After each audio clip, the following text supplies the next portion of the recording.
Savez-vous qu'il y a moyen de prier des prières puissantes et pleines de pouvoir et d'efficacité, et pourtant vraiment simples? Je veux partager ceci avec vous aujourd'hui et d'autres choses dont jouissez tous les jours de votre vie.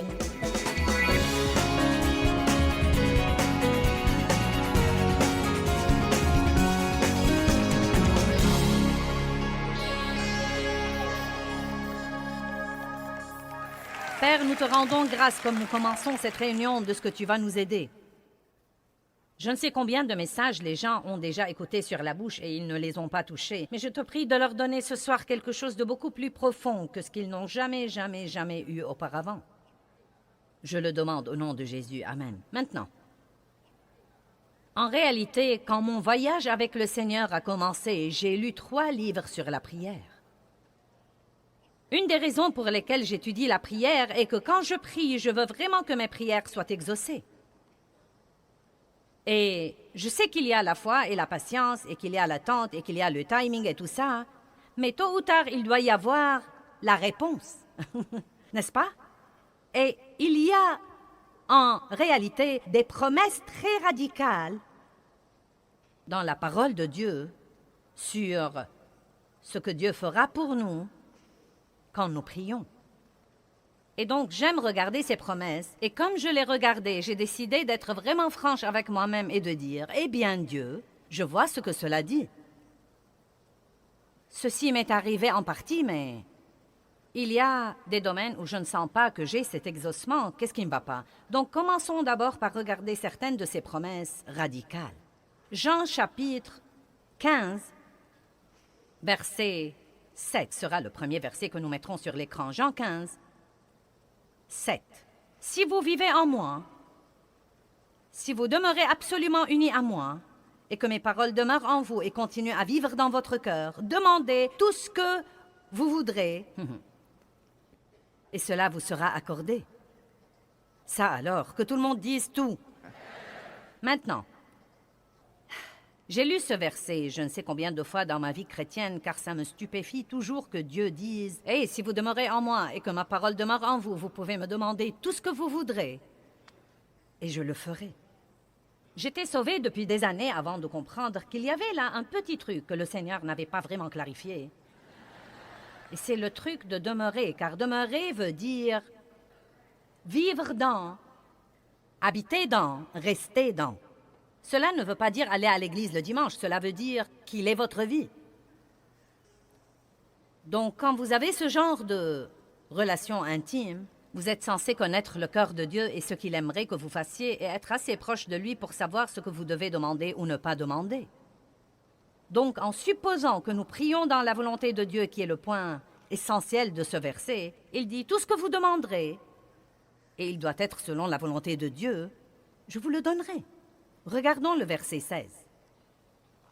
Jean 15, 16. Si vous vivez en moi, si vous demeurez absolument unis à moi, ce n'est pas vous qui m'avez choisi, mais moi, je vous ai choisi et je vous ai établi, je vous ai planté, afin que vous alliez et que vous portiez du fruit et que votre fruit demeure, reste et dure, afin que ce que vous demanderez au Père en mon nom, qui représente tout ce que je suis, il vous le donne. Maintenant, en réalité, j'ai 1, 2, 3, 4, 5, 6. J'ai 6 versets là-haut qui disent essentiellement exactement la même chose. Regardons-en un autre. Jean 14, 13 et 14. Jean chapitre 14, 13 et 14.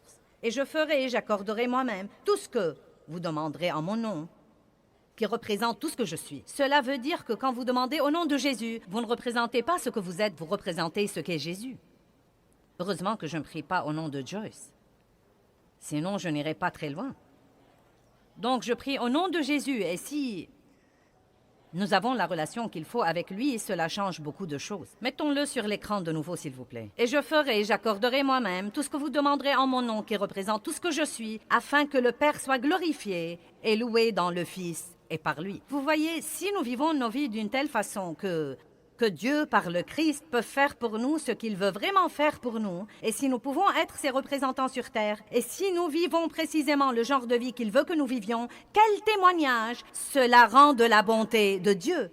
Nos vies devrait être tellement supérieure pour les gens qui ne croient pas en Dieu qu'elle les rendrait affamés d'avoir une relation avec Dieu. Vous vous en rendez compte? Vous êtes appelés à mener une bonne vie, dit Éphésiens 2:10. Dieu vous a préparé et arrangé à l'avance une bonne vie à vivre. Cela ne veut pas dire que c'est une vie sans problème, mais cela veut dire que par le Christ, vous pourrez vous y prendre avec vos problèmes d'une façon si différente des autres. Que vous pourrez vivre ce que la Bible appelle une vie de résurrection, ou d'une façon ou d'une autre, au beau milieu du désordre qui a lieu dans le monde, vous pourrez être élevé. Toujours avoir le sourire, toujours avoir la paix, toujours porter du bon fruit, et que les gens diront « Mince alors, je veux être comme ça ». Le moyen de recevoir la volonté de Dieu, c'est de prier et de la demander. Donc, comme j'étudiais mes petits livres d'Andrew Murray et que j'examinais toutes ces choses et que je cherchais ces versets, j'ai dit « Bien Dieu, il y a des choses pour lesquelles je prie depuis très, très longtemps. » Certaines d'entre elles concernent d'autres personnes et c'est plus difficile quand vous priez pour les autres car à ce moment-là, Dieu doit s'occuper de leur volonté. Il ne s'agit pas que de ce que vous voulez. Il doit s'occuper aussi de leur volonté. Donc, parfois, je trouve quand je prie pour les autres que je dois prier un peu plus et être un peu plus diligente, mais je m'accroche toujours au mot « tout ». Et je sais que ce que je prie pour ces gens-là est la volonté de Dieu. Et je sais qu'ils ont leur libre arbitre et qu'ils peuvent s'entêter et dire non, mais je ne crois vraiment pas que c'est leur cœur. Donc il y a une tromperie là et Dieu en viendra à bout et je sais qu'il peut faire ça. Donc je parle à Dieu de ces situations spécifiques et je dis, bien, je le vois ici, tout. Bien, ça se range dans la catégorie de tout. Et ça fait de nombreuses années que je prie. Et donc parlons-en un peu. Vous voyez, je crois que si ça ne marche pas, vous devez peut-être poser une question directe. Pourquoi est-ce que ça ne marche pas? Maintenant, je ne vais pas arrêter de servir Dieu s'il ne me le dit pas ou arrêter de le servir si je n'aime pas la réponse, mais je n'ai pas peur de lui poser des questions. Et c'est vraiment étonnant certains des trucs que Dieu m'a appris, juste en posant des questions comme ça. Il a commencé à s'occuper de moi à propos de ma bouche. Minute, Seigneur, nous parlons de la prière. À dire vrai, je ne me souviens pas comment ça s'est passé, mais Dieu a commencé à me montrer qu'il y avait un vrai rapport entre la prière exaucée et les paroles que nous prononçons quand nous sommes là, mais nous ne prions pas.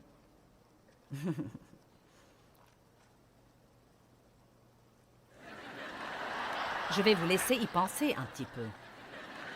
Je crois que je vais répéter. Nous avons l'air très spirituels quand nous prions. Nous avons l'air très spirituels quand Darlene est avec nous et que nous adorons.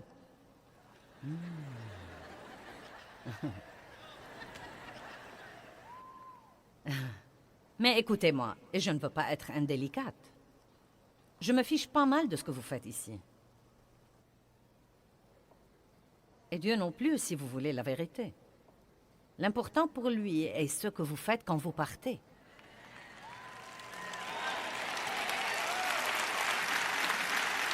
Car venir ici et être spirituel ici et aller ailleurs et ne pas l'être est de l'hypocrisie. Donc oui, je me soucie de ce que vous faites ici car je veux que vous appreniez. Mais c'est juste une formation pour ce que vous devez faire dehors. Et nous avons depuis longtemps cette grande différence entre les lèvres et la vie.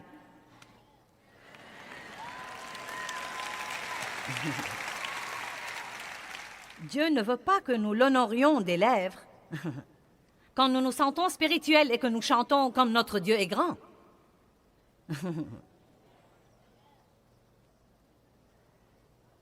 Mais ce que nous faisons le reste du temps. Donc, il est temps de grandir. Maintenant, nous avons beaucoup de choses merveilleuses à dire ce week-end.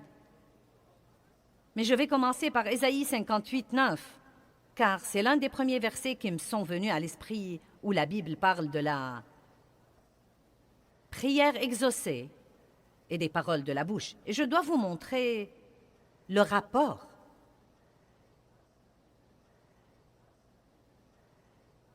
Pour pouvoir maîtriser la bouche, il vous faut deux choses. Il faut beaucoup d'aide de Dieu, car aucun homme ne peut dompter la langue.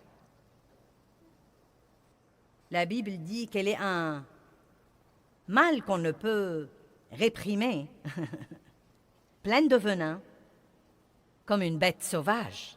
Elle dit que toutes les bêtes ont été domptées par l'homme, mais qu'aucun homme ne peut dompter la langue. Donc, la première chose que nous devons comprendre est que si nous voulons maîtriser la langue, et j'entends par là dire ce qu'il faut et ne pas dire ce qu'il ne faut pas, au sujet de la vie des gens, un autre sujet, au sujet du passé, de l'avenir, dans les épreuves, dans les tribulations, je ne sais pas si nous nous rendons compte combien nous parlons. Et chaque parole contient du pouvoir et de la puissance. Les paroles contiennent de la puissance. Proverbe chapitre 18, verset 21 dit « La mort et la vie dépendent de la langue. » Matthieu 12 dit que nous ne devons pas proférer des paroles vaines, qui sont des paroles inutiles, qui n'ont aucune puissance en elles, parce qu'au jour du jugement, chacun de nous rendra compte de toute parole vaine qu'il aura proférée. Maintenant, je ne vais pas partager avec vous quelque chose que vous n'avez pas déjà écouté si vous êtes à l'Église depuis longtemps ou si vous écoutez ce genre d'enseignement. Mais ça m'est égal si c'est la 1000e fois que vous l'écoutez. Tout ce que je sais est que pour moi, et j'ai une vie puissante avec Dieu depuis 32 ans, tout ce que je sais est que je profite personnellement de cette série sur la bouche, plus que toutes les autres séries que j'ai jamais faites car je la prends plus au sérieux. Et aussi fréquemment que vous écoutiez quelque chose, si vous ne le prenez pas vraiment au sérieux, il ne vous servira à rien. Donc, si vous croyez vraiment que j'entends Dieu et que je prends mes enseignements de Dieu, et si vous me respectez comme une de vos enseignants de Bible, alors je veux que vous m'écoutiez de toutes vos oreilles. Et je veux également que vous buviez mes paroles et que vous preniez des notes. Et je veux que vous vous engagiez à étudier ceci et à l'étudier jusqu'à ce que vous le compreniez.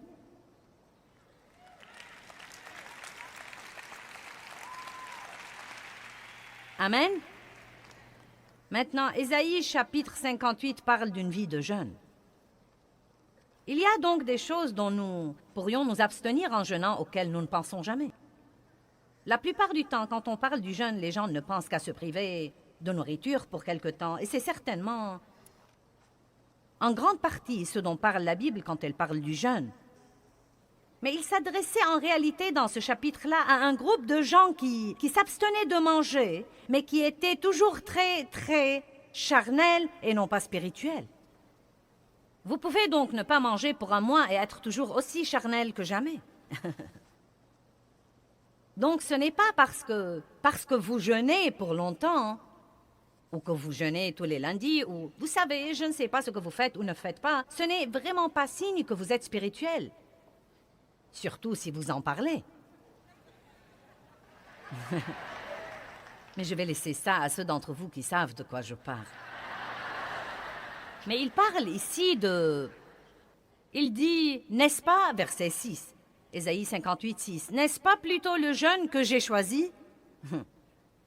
Il y a donc un jeûne qui a à voir avec notre comportement. Il y a un jeûne qui dit, je vais m'abstenir de cette attitude. Je vais m'abstenir de l'égoïsme. Et comme vous le verrez après, nous pouvons même nous abstenir de parler. N'est-ce pas plutôt le jeûne que j'ai choisi, rompre les chaînes de la méchanceté, dénouer les liens de la servitude, renvoyer libres les opprimés et briser tous les jougs? Si vous voulez faire ça, vous devez vivre une vie de jeûne. N'est-ce pas partager ton pain avec l'affamé, héberger dans ta maison les pauvres sans abri? Quand tu vois un homme nu, que tu le couvres et que tu ne te dérobes pas aux besoins de ta propre chair? Donc, il dit, « Hé, Église, gens religieux, et si vous aidiez les autres alors? » Oh! Le monde est plein de gens affamés, dénués, solitaires, malheureux. Et les veuves et les orphelins, alors? Et les gens qui dorment sous les ponts, alors? Et les gens qui sont dans une maison de repos depuis 20 ans et personne ne vient jamais les visiter, alors? Et tous ces gens qui souffrent, alors? Il dit, je veux que vous commenciez à aider ces gens-là. Oh oh, voilà une promesse. Alors ta lumière jaillira comme l'aurore. Et ta santé, ton rétablissement, la puissance d'une nouvelle vie germera promptement. Et ta justice, ta droiture, ta justice, ta juste relation avec Dieu marchera devant toi et te conduira à la paix et à la prospérité. Et la gloire de l'Éternel sera ton arrière-garde. Écoutez, quand vous commencez à aider les autres, Dieu va non seulement marcher devant vous, il protégera votre dos. Ouh, alléluia! Donc, je vais juste vous dire ceci. Vous n'avez pas à me répondre, mais que fais-tu pour améliorer la vie de quelqu'un d'autre? C'est une question que les chrétiens devraient se poser tous les jours. Je ne vous demande pas combien vous allez à l'église. Je vous dis, que faites-vous, vous personnellement, que faites-vous personnellement pour aider quelqu'un d'autre qui souffre? Ou bien êtes-vous toujours occupé à essayer d'avoir votre exaucement?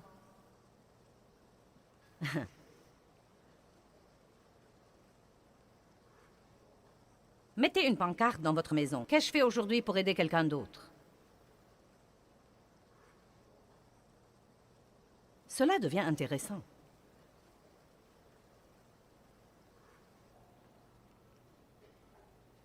Verset 9. Voilà le truc de la prière. Alors tu appelleras et l'Éternel répondra. Tu crieras et il dira, me voilà. Qui de vous veut ça? C'est réponse directe, immédiate de Dieu.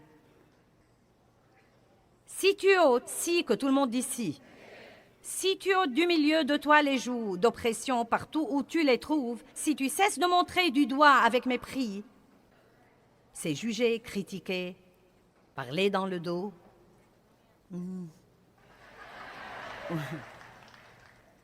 Ou médire des saints ou des opprimés. Et si tu te débarrasses de toute forme de discours mensonger, sévère, injuste, méchant. Donc, Dieu dit bien, vous pouvez tout avoir. Vous pouvez prier et je dirai, me voilà, que puis-je faire pour vous? Que voulez-vous? Quand vous avez vraiment l'intention de vous débarrasser de ces trucs. Maintenant, je crois que la plupart de nous jouissent d'une mesure de la puissance de Dieu. Je sais que j'en jouis certainement. Non, mais nous avons un ministère mondial, nous avons l'occasion d'aider les gens. Mais vous savez quoi, les amis, je ne suis pas le genre de personne qui se contente de pis-aller ou de médiocrité.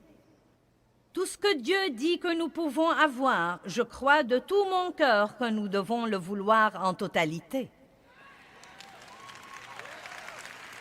Amen.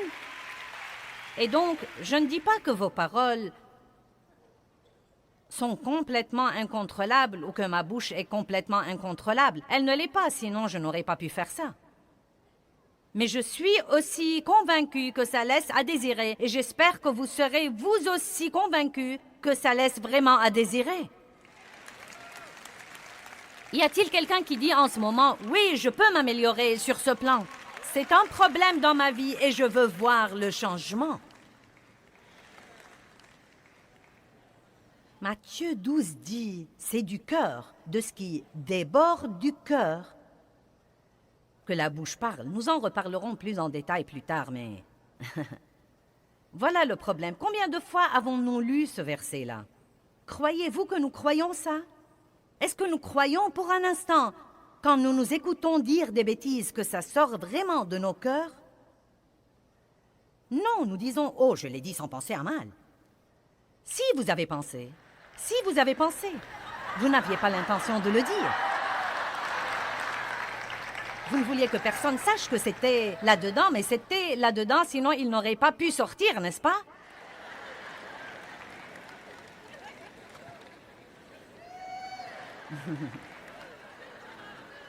Maintenant, vous feriez aussi bien de me faire confiance, car j'ai déjà commandé tous les livres que j'ai pu trouver sur la bouche un peu partout dans le monde entier.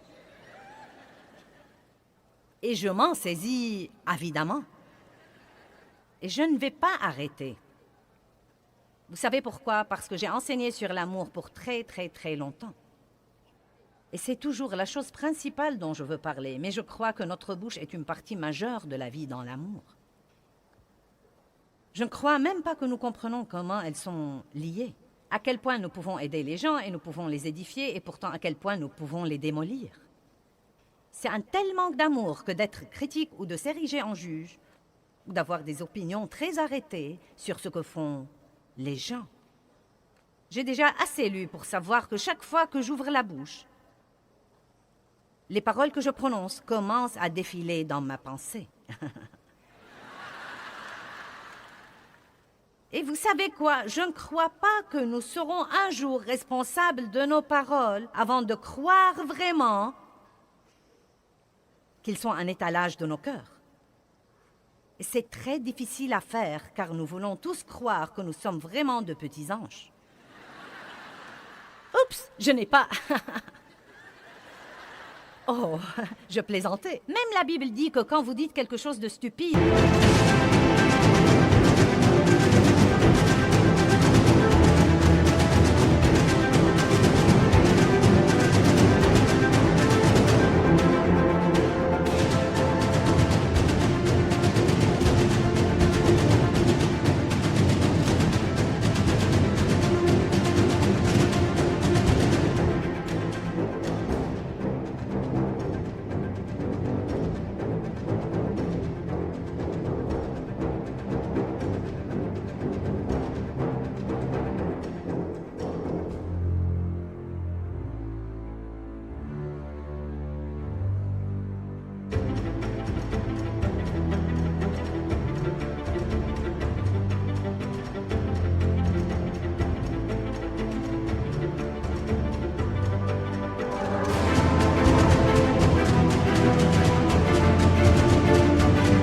Vous ne devez pas dire « je plaisantais ».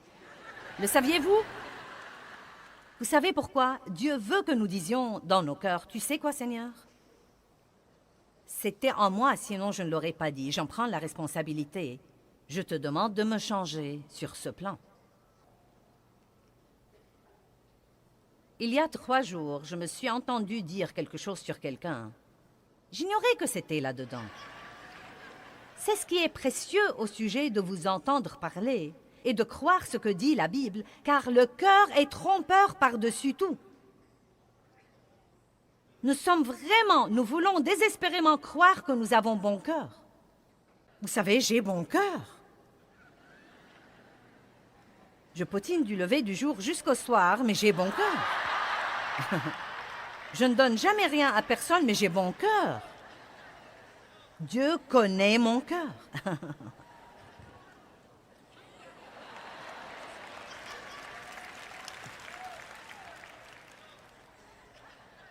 Si nous nous taisions un peu, nous pourrions entendre Dieu.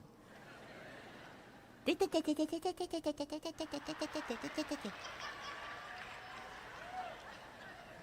ce qui déborde du cœur, la bouche parle. J'ai dit quelque chose sur ce type. Et ça se voyait quand je l'ai dit que la personne à laquelle je l'ai dit était haut. Et ensuite, je me suis rendu compte que je l'ai dit parce que je ne respectais pas sa capacité dans un certain domaine. Je ne lui faisais pas confiance et je ne le savais même pas avant de m'entendre le dire. Je vais vous défier de commencer à vous entendre. Ce pourrait être déprimant d'abord.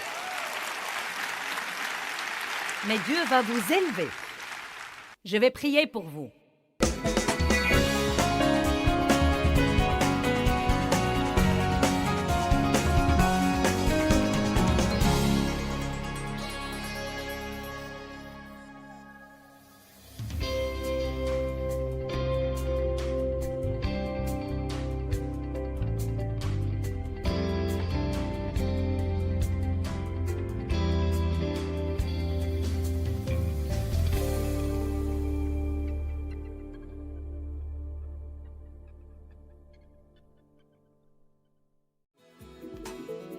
Voulez-vous savoir comment vous pouvez commencer à changer votre vie aujourd'hui? Eh bien, restez à l'écoute et apprenez à utiliser la puissance qui est juste sous votre nez.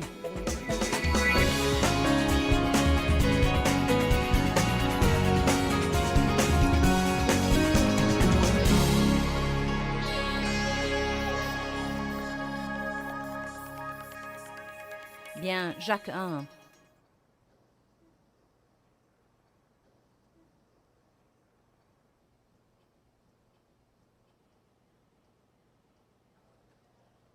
Je l'ai étudié pour des années. Verset 26. Si quelqu'un croit être religieux, que tout le monde lève la main et dise « c'est moi ». Observant pieusement les manifestations extérieures de sa foi sans tenir sa langue en bride. Vous savez c'est quoi la muselière? Une bride, une muselière. Cela parle de la maîtrise de soi. Il y a deux choses. Il y a deux choses qui devraient nous arriver pour faire des progrès avec la bouche. Nous devons avoir beaucoup d'aide de Dieu, car nul homme ne peut dompter la langue et continuer à grandir dans la discipline et la maîtrise de soi. Dieu nous a donné un fruit de l'esprit qui s'appelle la discipline et la maîtrise de soi. La maîtrise de soi, cela veut dire que je peux me contrôler.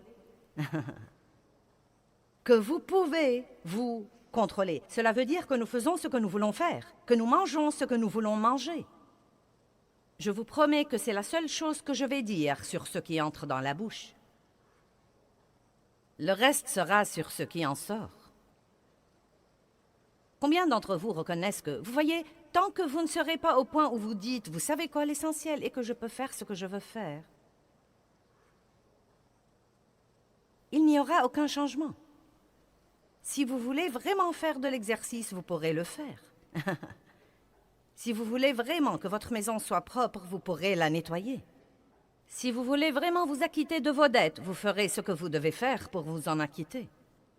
Vous apprendrez à vous discipliner. Vous voyez, nous sommes loin de... Non, mais nous sommes tous loin de prendre des responsabilités. Nous voulons juste blâmer, blâmer, blâmer. Ça a commencé dans le jardin d'Éden et ça n'a jamais arrêté.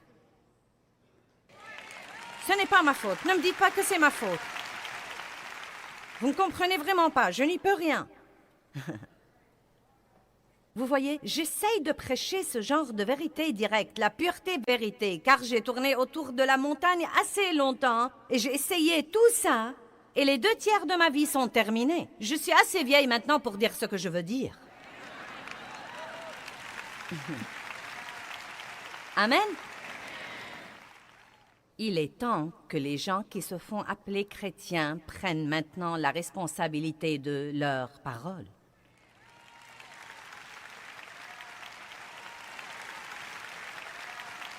Cela veut-il dire que nous ne ferons jamais d'erreurs? Non.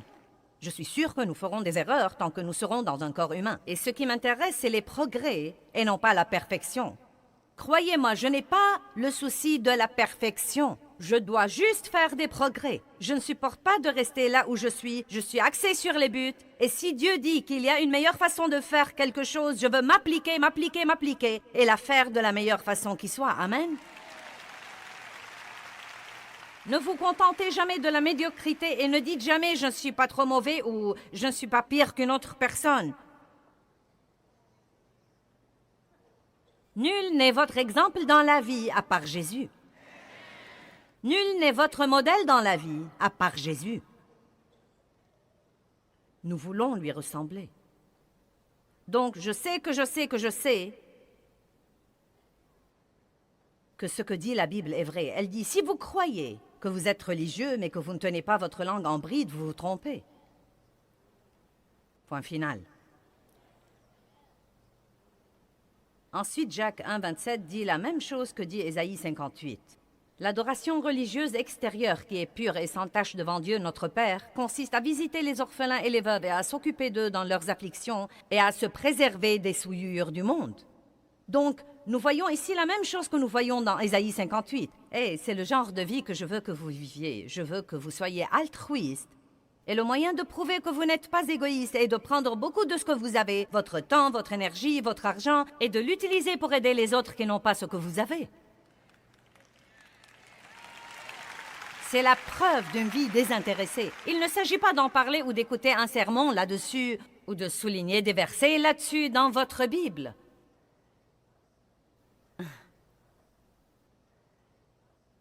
La qualité se révèle à l'usage. Que faites-vous? Je sais bien que je mets des tas d'entre vous mal à l'aise, mais vous m'aimerez plus tard.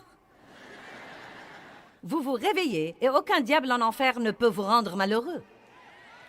Vous avez la joie du Seigneur parce que vous essayez tout le temps d'aider les autres. Vous savez que votre vie compte pour quelque chose. Vous portez du bon fruit. Vous n'êtes pas déprimé tout le temps parce que vous ne pensez qu'à moi.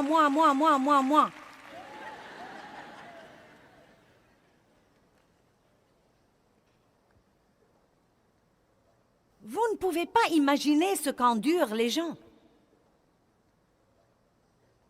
Vous devez vous réveiller. Vous devez aller faire un tour dans les quartiers déshérités. Allez voir ce qu'il y a sous les ponts la nuit. Allez voir un refuge. Et je sais que beaucoup d'entre vous pensent, eh bien, tu sais, je ne crois pas que ce soit ma vocation.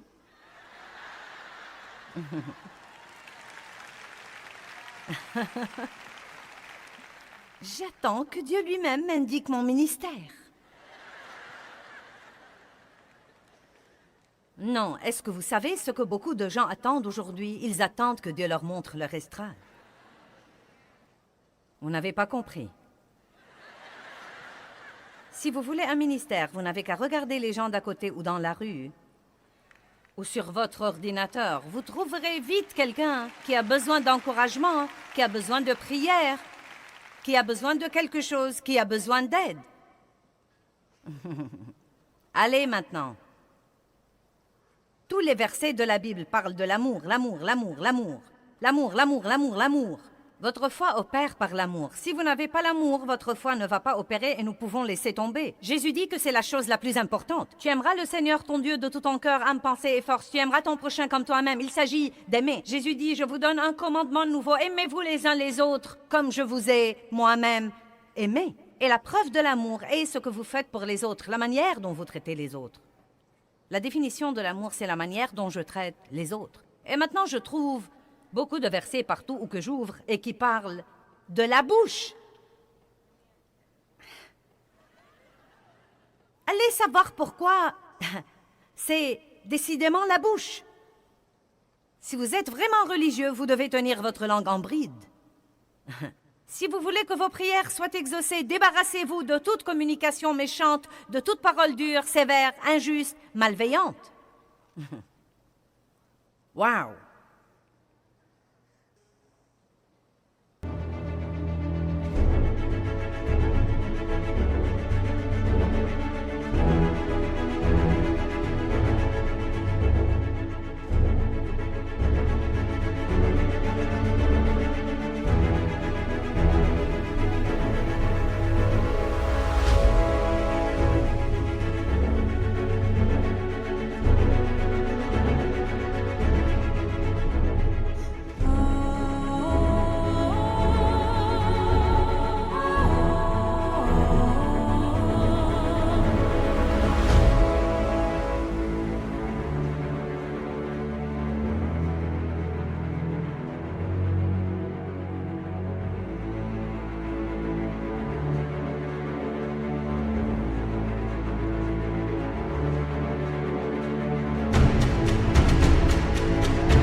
Je suis prête à essayer. Et vous? Non, mais tout ce que nous pouvons faire, c'est de retrousser nos manches et de dire « Je suis prêt à essayer ». Jacques 3, verset 2. Car nous faillissons tous et nous tombons et nous offensons à plusieurs égards. Et si quelqu'un ne faillit pas en parole, ne dit jamais ce qu'il ne faut pas dire. Celui-là est un caractère bien développé et un homme parfait capable de contrôler tout son corps et de tenir toute sa nature en bride. Donc il dit, maintenant laissez-moi vous dire tout de suite ici que rien de ça n'est pour la condamnation. Vous savez, après ce que vous entendrez ce soir et ce week-end, ça dépend du nombre de sessions auxquelles vous aurez le courage d'assister. Je devrais vous demander d'échanger vos numéros de téléphone et de dire l'un à l'autre, si tu ne viens pas demain. Car c'est le genre de truc où les gens sont tentés de rester à la maison. Oh, elle va prêcher sur la bouche tout le week-end, je ne vais pas y aller. Je viendrai l'année d'après et vous diriez, Dieu, je ne sais vraiment pas ce qui ne va pas avec ma vie. Vraiment, je ne comprends pas, Dieu. Pourquoi tu n'écoutes pas mes prières et pourquoi je n'ai aucun exaucement? Et vous tournez et tournez autour de la même montagne où vous tournez en ce moment. Ce n'est pas pour la condamnation. Si vous restez et vous écoutez ceci, et plus vous viendrez, plus vous reconnaîtrez les bêtises. Quand elles sortiront de votre bouche, vous commencerez à les entendre. Mais ne dites pas, oh mince alors, je suis terrible. Non, dites simplement merci Dieu de ce que tu commences à m'aider à reconnaître ces trucs. Et je ne peux rien faire à propos de quelque chose que je ne vois pas. Si j'en suis complètement inconsciente, je ne peux rien faire là-dessus. La première chose que je dois faire, c'est de reconnaître mon problème et de dire, tu sais quoi, Dieu, tu as raison. Tu as raison. Ensuite, je peux commencer à l'admettre, commencer à me repentir, commencer à étudier cet aspect, commencer à prier là-dessus et commencer à faire des progrès. Comment est-ce que Dieu nous délivre? Petit à petit, de gloire en gloire, nous opérons tous selon la loi de la croissance graduelle. C'est absurde de croire que vous allez partir d'ici et ne jamais plus dire ce qu'il ne faut pas dire. Quand j'ai commencé à écouter des messages sur la bouche il y a 30 ans, je n'avais jamais écouté rien de pareil. Croyez-moi, j'ai été convaincue. Et je ne savais pas que nul homme ne pouvait dompter la langue et j'étais imbue de moi-même et je me suis dit, ça y est. Demain, je ne vais rien dire de mauvais. Je sais ce que je ferai, je ne vais pas parler. Qui sait que la chair perd toujours l'équilibre d'une façon ou d'une autre? Et je me levais et je pensais, car tout le monde me disait, tu n'aurais pas dû dire ça, tu n'aurais pas dû, pourquoi parles-tu comme ça, tu n'aurais pas dû. Et j'en avais assez de l'entendre et je me suis dit, je vais réparer, je ne vais plus parler. Je me souviens que je me levais et que je répondais par des Je ne parlais pas et peu de temps après, tout le monde me disait « Quel est ton problème ?» Et je me fâchais. « Ça suffit, vous n'aimez pas que je parle, vous n'aimez pas que je ne parle pas. » Vous savez quoi, ça ne va rien réparer. Vous feriez aussi bien d'oublier votre plan pour la sainteté et de vous mettre à genoux et de commencer à prier « Dieu, aide-moi, aide-moi, aide-moi, aide-moi, aide-moi, aide-moi Dieu, aide-moi, aide-moi, aide-moi Dieu. » Aide-moi. Maintenant, pourquoi dit-il que si vous n'offensez pas quand vous parlez, vous pouvez contrôler votre corps? Parce qu'il nous dit essentiellement que celui qui peut vraiment contrôler sa bouche peut contrôler tous les autres aspects de sa vie. Tous les autres aspects de votre vie, vos émotions. Contrôler votre bouche veut dire contrôler votre pensée, car ce qui est dans la pensée sortira de la bouche. Vous ne pouvez pas imaginer la puissance que vous aurez si vous focalisez sur cette seule petite chose. Bien, maintenant faites attention. Si nous mettons le mort dans la bouche des chevaux pour qu'ils nous obéissent, nous dirigeons aussi leur corps tout entier.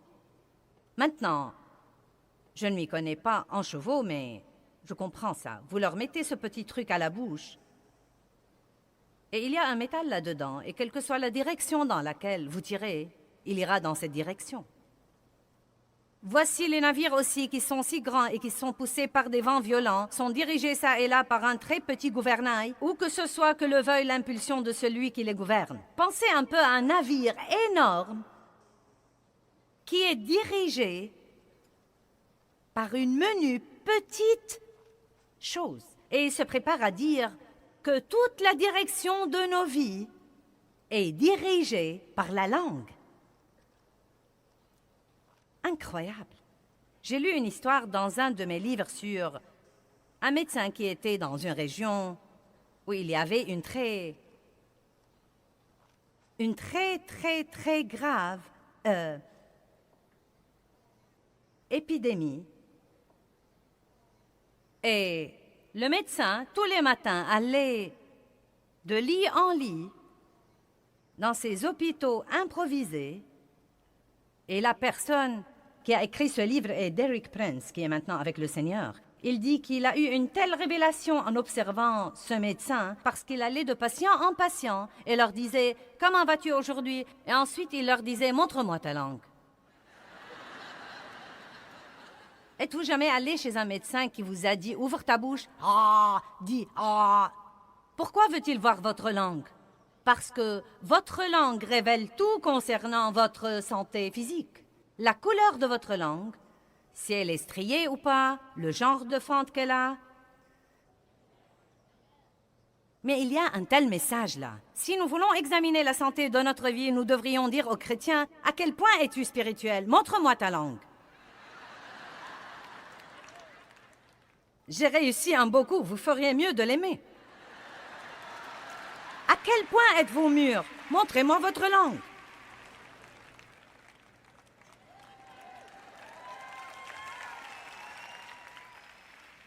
À quel point êtes-vous saint spirituellement?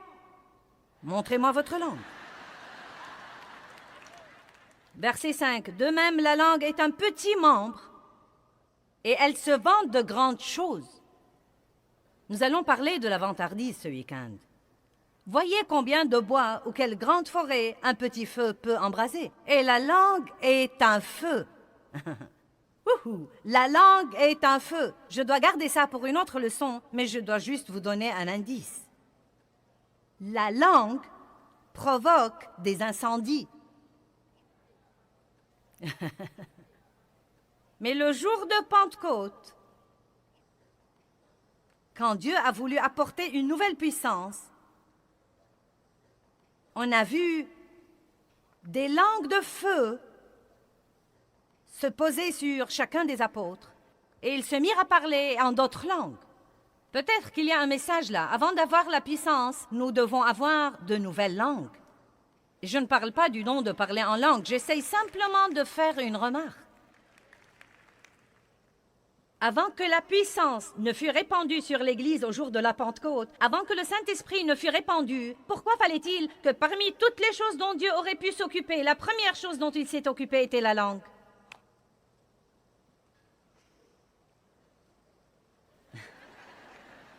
Eh bien, cela dépasse la plupart de vous, n'est-ce pas? Cela me dit que vous ne connaissez pas le livre des Actes. Et quand le Saint-Esprit surviendra sur vous, vous recevrez une puissance et vous serez mes témoins. Et ils ont attendu dans la chambre haute la puissance d'en haut, et le jour de la Pentecôte, comme un vent impétueux, tout à coup, de nombreuses langues de feu leur apparurent et se posèrent sur chacun d'eux, et ils ont reçu une puissance.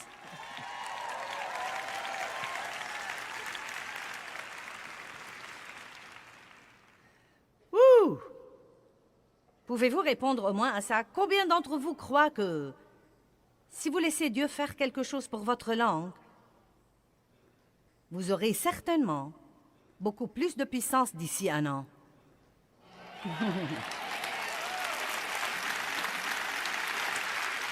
J'aime ça.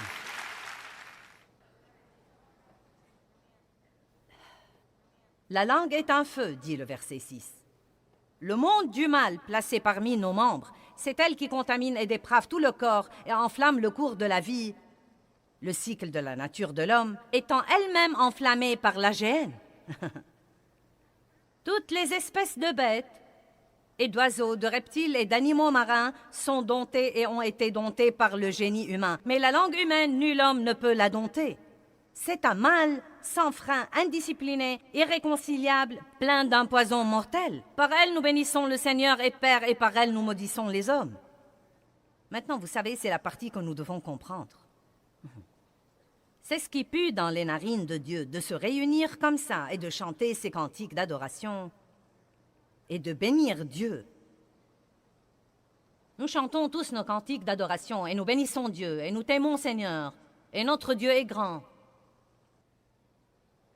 À dire vrai, il y a des gens qui font ça le dimanche matin, puis vont déjeuner avec 6 autres chrétiens et tout ce qu'ils font, c'est de médire du type qui leur a donné le message.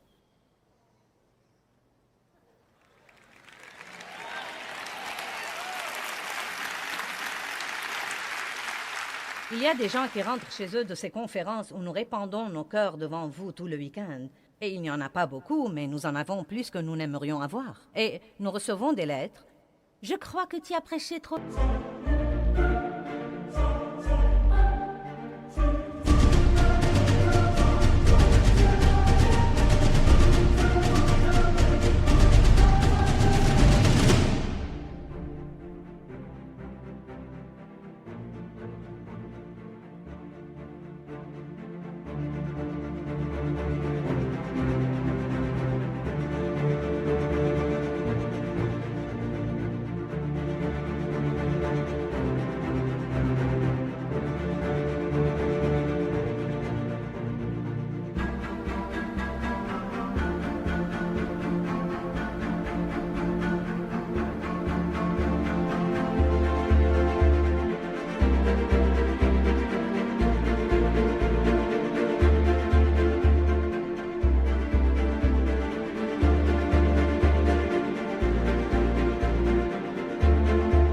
longtemps. Je crois que tu as parlé trop de l'argent. Et je crois que tu as fait trop de matériel spirituel. Et tu sais, je n'aime pas cette machine à brouillard. Les lumières m'ont fait mal aux yeux et la musique était trop forte. Et je veux juste...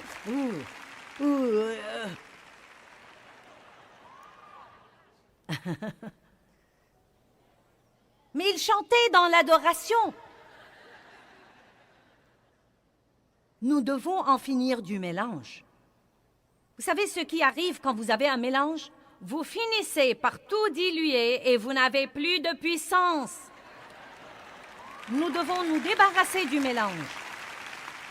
Et c'est ce qui arrive quand nous prions. Vous voyez, nous prions au nom de Jésus et il y a une puissance dans ce nom. Une puissance dans le nom de Jésus. Tout genou fléchira au nom de Jésus dans les cieux, sur la terre et sous la terre. Il y a une puissance dans ce nom. Une puissance dans ce nom. Et si nous diluons cette puissance, si nous prions la prière qu'il faut, mais que nous passons ensuite lundi, mardi, mercredi à juger, critiquer, murmurer, nous plaindre et médire, vous m'avez l'air trop innocent. Bien, oublions le jugement et les critiques. Travaillons juste sur les plaintes.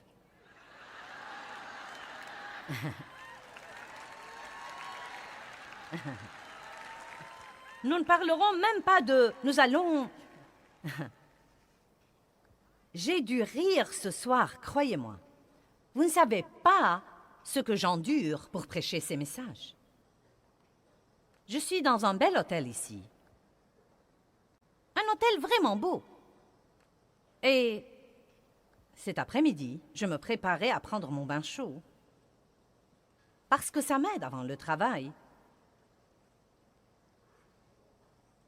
Et je n'avais pas d'eau chaude dans mon bel hôtel pour mon bain chaud. Donc, nous avons appelé le bureau et ils ont dit « Personne d'autre ne s'en est plaint. » Je ne me suis pas plainte. J'ai expliqué. Il y a une différence. Combien d'entre vous savent qu'il y a une différence entre l'explication et la plainte? Amen. Je ne me suis pas plainte car ce n'est pas moi qui ai appelé. Mais ce que je veux dire, c'est que d'entre les 21 étages de cet hôtel, notre étage n'avait pas d'eau chaude. Je ne me suis pas plainte. J'ai dit, vous savez quoi? Il y a un trésor dans cette épreuve. C'est mon nouveau truc maintenant. Je cherche le trésor dans chaque épreuve. Allez maintenant, nous devons surmonter les plaintes. Il est temps que l'Église agisse comme Église. J'ai dit qu'il était temps que l'Église agisse comme Église.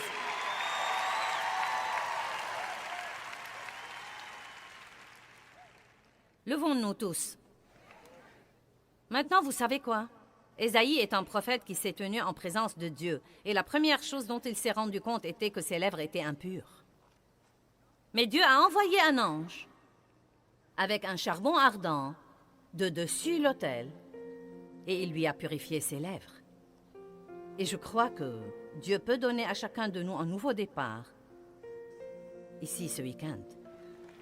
quelles que soient les erreurs que vous avez faites avec votre langue. Nous allons prier maintenant. Père, nous prions au nom de Jésus, bien que nous soyons si convaincus. Je prie que personne ne parte d'ici condamné. Tout ce que j'ai dit ici ce soir sera inutile si les gens rentrent chez eux condamnés. Je brise la puissance de la condamnation. Mais Père, nous te demandons la conviction. Nous voulons la conviction. Nous voulons être convaincus des péchés de notre bouche. Et nous voulons grandir et nous élever sur ce plan. Dieu, travaille avec nous, s'il te plaît, tous les jours de notre vie, jusqu'à ce que notre problème soit réglé. Veux-tu nous aider, s'il te plaît? Veux-tu nous le rappeler quand nous disons des choses que nous ne devons pas dire? Veux-tu nous le rappeler quand nous parlons de quelqu'un durement ou que nous le traitons d'une façon dont nous ne voulons pas qu'il nous traite? Nous demandons ton aide, Jésus. Donne-nous un nouveau départ. Nous t'en remercions. Au nom de Jésus. Amen.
khắp phương trời vẫn nhớ tới quê hương.